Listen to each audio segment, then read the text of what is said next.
I just want someone to believe in my music. That was a comment from a TikTok friend recently, and I've heard that phrase a lot over the years as a director of publishing from songwriters and managing an indie label from artists. And I get messages from artists and songwriters wanting me to listen to their music.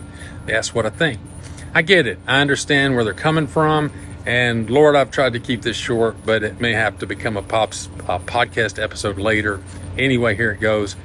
I was a young songwriter in the 90s, writing completely from my influences and writing what I liked in the style of music that I liked, but I wanted to write songs in a certain area of Christian music, and I kind of realized instead of doing totally what I wanted to do, I had to do some of what they were doing. So I networked into the circle and co-wrote with others who could write melodies or could steer the lyric toward what the demand was for in that genre. I used the word demand on purpose, because in my journey, I learned the music business is like any other business. It is supply and demand based.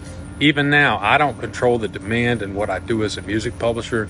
In the area of sync licensing, there is a music supervisor at the end of the line who is tasked with finding a very particular specific recording for a certain scene or moment in a TV show or film.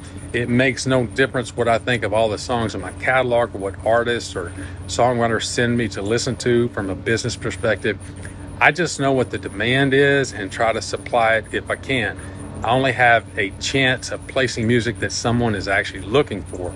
Record labels, managers, promoters, venues, music publishers, they all have access to some market or outlet to some level.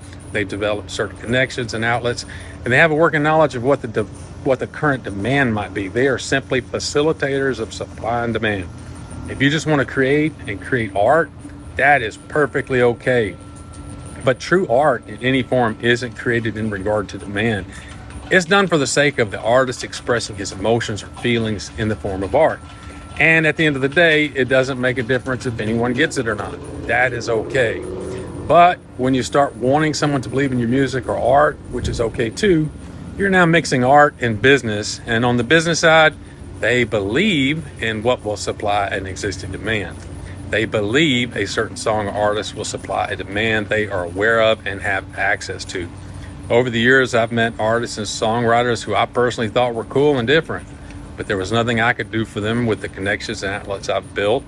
I know artists who've completed EPs or albums that were just different but cool, and had them pitched around to labels who say, we love what you're doing, but we don't know what to do with it. That means they built a supply chain to a certain demand, and at the end of the day, they have to pay the light bill, the rent, and salaries, and it is safer and less risky to invest your resources in supplying a demand you already have access to. Now, if that's what you want to be part of, then you may have to create what fits the criteria of the demand. I hope this helps some artists and songwriters understand what's on the other side.